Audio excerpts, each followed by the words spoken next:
Have you ever wanted to change to Fallout 4 and its landscape? Perhaps cater to the lust for a New Vegas-styled Fallout 4? Then Sandland may catch your eye on Wabbajack, a mod pack overhauling the environment to a deserty, sandy vibe. But does it fill that want for a New Vegas desert-themed Fallout 4? Something that was my initial hope when seeing it. But most importantly, is this mod pack any good? Is it fun? Does a list sporting well over 1,000 mods cause problems? And is it worth the over 700 gigabytes of space it takes up?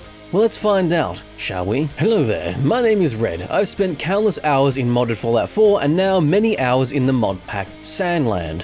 From version 1.9 all the way up to the current 2.6. I've made Let's Plays in it and ventured forth on my own, all to experience what this mod pack has to offer, so I can give you a good idea of what to expect. But enough of that. Saddle up, partner, let's go on in. Unless you have unparalleled abilities to not see things, you'll notice the main menu has changed. Something a bit more epic, it's a nice little change. A new game does take a bit of time to start, and my first launch into the game was, well, interesting to say the least. Turns out the safe work profile was broken at the time I wanted to get some extra footage in the latest build. This does neatly showcase something I usually talk about in every mod pack. Mod packs are usually in a constant state of change and updates. Sometimes for the better, sometimes for the worse. So always remember that when delving in. Now, the character creator is expanded, retextured skin and eyes. For some reason, Nora also has this sultry Russian accented voice. You're gonna knock him dead at the Veterans Hall tonight, hun. Sadly, it sounds like clanker slop, but it is at least only for the intro. As always, making a monster is the best way to test out the character creator.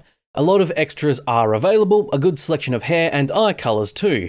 Not too shabby indeed. He's perfect. Perfectly horrifying. Looking to Nora, you'll immediately see the pretty unrealistic enhancing that's pretty common in this wasteland. Piper, for instance, is now thick with a double C and wearing Ada Wong's outfit for some reason. And of course, jiggles are abound. Thankfully, you can choose to customize your start, wake up being frozen, or play the intro if you desire. Inside the vault is pretty standard apart from the bugs you'll fight. The bugs all have new variants, but due to not being able to balance the intro vault, they can overwhelm you, so use the console if you need to. The mod pack maker actually recommends doing this. The lighting is overhauled, showcased nicely in this first corridor. Bright lights and good deep shadows, not too extreme on either end. Once again, with the sultry voiced Russian ladies, you have one announcing everything you do. Out in the world, it's mostly just if you complete a quest. The most talking it ever does is when you pick up the Pip-Boy for the first time. Welcome, my name is Snejana. I am your voice assistant integrated into your Pip-Boy.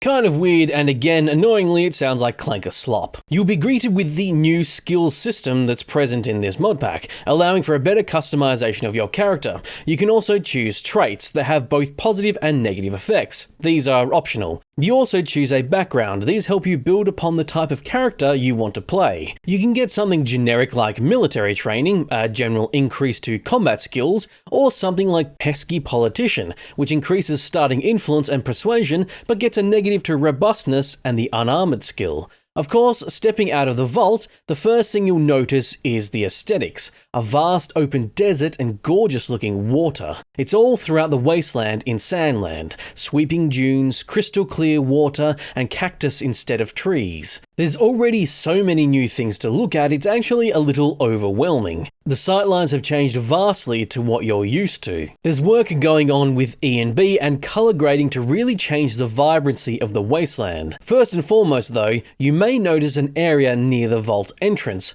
a new area where you can get your first taste of real combat. The gunplay feels good along with the combat in general. The game defaults to survival but has been customized with an aim to make it a little less annoying. You can, however, just change the gameplay difficulty if you want. It doesn't seem to break the game as far as I can tell. Along with locational damage, a mod that changes the way damage is dealt and received, you might find this a bit more challenging, especially when it comes to dealing with power armored raiders. Along with combat, there's a good selection of new weapons, although for the purists out there, they aren't very lore friendly. My personal favorite was taking a Spaz 12 and customizing it to take 50 cal rounds.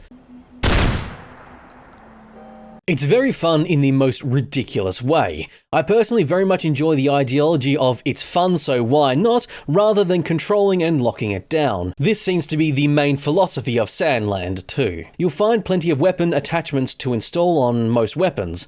Some, however, aren't meant to go on those specific weapons. Why they're there in the first place, I don't actually know. I assume it's a modding thing. The rule of thumb is always, if it floats, don't attach it. Paired with weapons is always new armor. There is also an outfit system, allowing you to equip armor but override the aesthetics with other clothing. A cosmetic system essentially, found by hitting F2. I used it to ensure my Let's Play hero Jeff Joro Lantern could sport this nice tuxedo, but receive the protection of his actual armor. A big change you'll notice throughout your gameplay is Stimpaks. These have been converted into these red medkits. The Roman numeral 2 denotes how many uses they have. They're styled after the Metro series health kits, I believe. It's a cool little change for something different and comes with their own animations, both applying to yourself and to companions that have fallen. There is something I do really dislike in this mod pack, and that is the hindering of movement speed, like when you slow down when moving through even ankle-deep water. It is meant to be a bit more realistic, but I find it hugely frustrating. I don't know if it's just personally me, and that hindering feeling gets me really annoyed. Having your limbs damaged in combat can also be pretty frustrating. If your arms get hurt, you are unable to wield either a single-handed weapon if one arm is injured, or nothing if both are injured. Personally, I find this annoying rather than fun. There's also the weird inclusion of kid raiders, which is not exactly my cup of tea. To be honest, I find it kind of creepy. The audio in general is not too bad. All the new guns sound great. There are problems like most mod packs have with audio balancing. Even at 100% volume in-game, no audio should be clipping. But this new tank turret in your settlements and mines you can walk over both peak audio.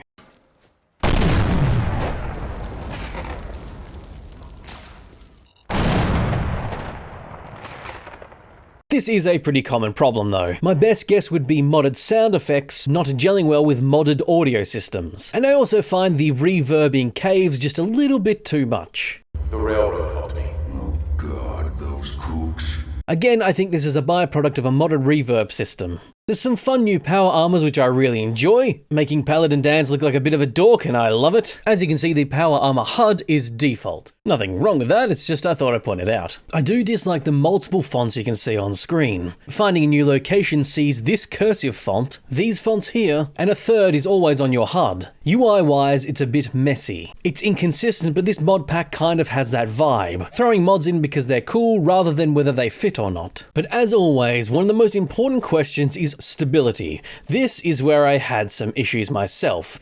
Even on the latest 2.6 build, I had problems with geometry glitching out. This requires a complete reinstallation of the mod pack. It's happened every time I've installed a fresh version of this mod list. However, every time the fix has been reinstalling the mod pack, which is just a bit of a time waste, but at least it works. When I was first playing this mod pack, I started getting some lag in combat after a while. I was experiencing the Brotherhood of Steel main questline for my Let's Play series. The lag got worse and worse, so bad that I eventually stopped playing. With a new update, I tried again. It wasn't safe, so I had to get all the way back to where I was. As I progressed, it came back again. But suddenly, after completing the quest where you take Fort Strong for the Brotherhood, the combat lag almost completely disappeared. I'm baffled as to why it fixed itself. From what I was told, it seems a small percentage of players experience this combat lag. With new engine fixes being applied, it hopefully has been fixed now for most people. I found the frame rate to be good to okay most of the time.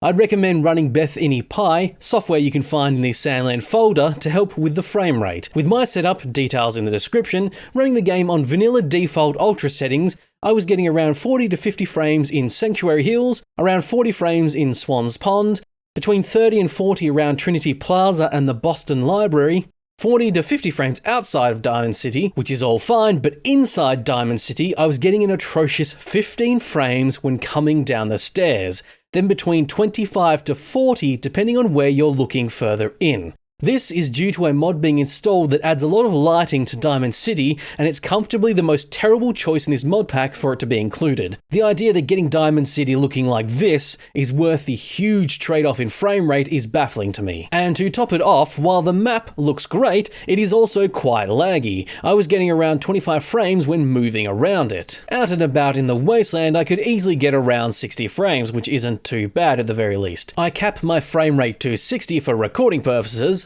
And I definitely hit that barrier a few times, so it definitely could go over 60. What you see with frame rates will of course vary greatly depending upon your setup. And speaking of seeing things, as you'd expect in Sandland, a mod pack with so many mods, there are new things to see and do. From the highly regarded Misery Island, a quest that finds you visiting a small island, now made rather deserty with this mod pack, you uncover the mystery of missing visitors as you delve into the sinister machinations of an evil cult on the island. To the much smaller but entertaining quests like helping out Jamie, the owner of the new roadside clinic, with her troubles as she owes dues to a protection racket. There's some nice little extra touches out here in the wasteland too. Raiders have random names, making for a much more immersive feel than the generic type names. There's new monsters out there too, from a ragged Radja or hanging gulper to reskins of classic mole rats and new foul flavors of ghouls to find. Some good little extras include a good front-facing torch by default, rather than the pathetic vanilla Pip-Boy glow,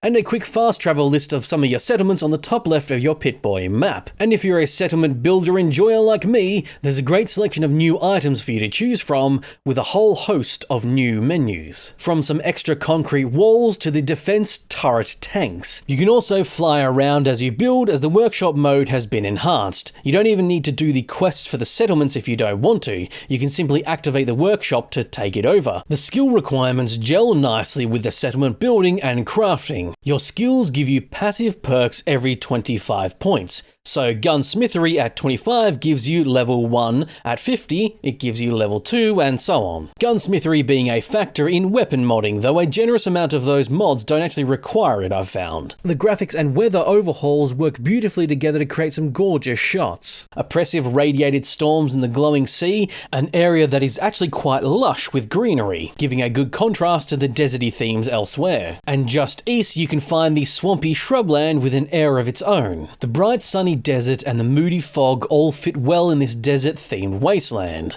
Now, let's talk about the installation in general. Note this isn't a guide, just letting you know what to expect. You can play with two profiles, a safe for work profile and a not safe for work profile. I've only played the safe for work profile for pretty obvious reasons when it comes to this video. As stated in the intro, over 700 gig total is needed to play this mod pack. It's one of the bigger mod packs out there for Fallout 4. The downloads folder is nearly 280 gig total for the zip files. So the rest of that all needs to be stored on an SSD because that's where you're going to be playing from. Unfortunately, if you intend to only play the safe for work profile, you still need to download the not safe for work mods. If you don't, you can't install the mod pack, as wabbajack considers those files missing and won't progress, so be warned. So if you find some of those mods distasteful and want to avoid downloading them, you can't play this mod pack. These mods need to be downloaded manually, but are at least conveniently laid out on a single page for you. An account to the external site these mods are hosted on is required too. There's very few other steps needed to play this, however. Following a few simple setup steps and you should be fine. That is for the safe for work profile anyway. The other profile does have some more instructions to get all those types of mods working. Upon launching a new game, the screen may be black. You need to wait for about 30 seconds before hitting enter and/or E. Basically, a dialog box appears that you can't see when loading, so hitting enter clears it and allows you to play. Dialog boxes appear at the start, which I just chose the top option for all of them. I'd recommend letting all the MCM stuff on the left of the screen finish loading before doing anything. After leaving Vault 111, you simply need to apply the appropriate MCM preset for the profile you're playing, and that's kind of it. It's relatively easy. From very easy to very hard, I consider this mod pack installation to be a medium. But now, what are the final thoughts on this mod pack? It has a great environment and fun ideology behind it. It's meant to be a good, silly time rather than a tough slog or realistic and grounded. For the most part though, I'd happily get rid of the crippling mechanic and slow water movement. You can change plenty of settings in the MCM menus, catering the system to what you'd personally like, which is good at least. And like many mod packs, the Pip-Boy now has some lovely categories, and there's some good immersive animations for consumables such as food. It's really nice to visit a Fallout 4 wasteland that looks so radically different. I really do get this feeling, however, that the not safe for work profile takes priority and is hindering the safe work profile from being really fantastic and even more stable. And from what I can tell, the not safe work profile seems to be gaining more AI clanker slop content as time goes on, which downgrades this list in my opinion in general. Don't get me wrong, there's a lot to like. A nice range of choices for weapons and armor, a lot more to explore and see. You'll hopefully have a stable and good time and not get as unlucky as me with combat lag. Sadly, the desert theme isn't accompanied by New Vegas-styled cowboy antics and vibes, though I understand that is my own hope, not anything hinted at by the mod pack itself. It's a mod pack that could easily be at the top of my list if it weren't for the descent into not safe for work content. Don't get me wrong, I'm no prude. If you want to enjoy that stuff, that's great and fine by me, you do you. But for a full gaming experience in Fallout, I think it detracts rather than adds, catering to people wanting to make and watch their perfect doll dance around. But again though, if that's what you enjoy, then this pack is probably for you. I only really bring up the divide between these two profiles because from what I understand, this mod pack started out as a more standard mod pack with no difference. I absolutely understand the reasoning for adding in this profile. From what I understand, those packs and lists get much more attention, so I don't fault anyone for doing it. I personally feel like the mod pack would be much better if it just fully dived into one or the other, not trying to do both. And I wouldn't be surprised if the safe for work profile was eventually dropped. And as always, don't forget these are my personal opinions and not an attack on anyone who enjoys one list or the other. But in the end, did I have fun? I'd say yes, I enjoyed my time when it's running smoothly and got to experience some new things. I got to build settlements with new equipment, see the landscape in a new way, experience new quests I might never have normally seen. So while I can't rant and rave about this pack being my best top pick, I don't regret giving it a go. Let me know in the comments what you think. I love to hear from people and their experiences. Did you enjoy the mod pack? Are you interested in trying it out now? Do pop down and let me know. And as always, don't forget to like and subscribe too. It all really helps out. If you want to support the work I do, you can for just $1 a month. Even that lowest tier gets access to the weekly exclusive Let's Plays. The higher tiers support the channel even more, like my far out tier on screen, thank you very much. And my greatest supporters, my spicier tiers. So thank you very much CS Gaming, John Marston 1005 and StageCat94. I hope you all enjoyed my mod pack review and thank you very much for watching. And I'll see you next time in the next mod pack. Goodbye for now.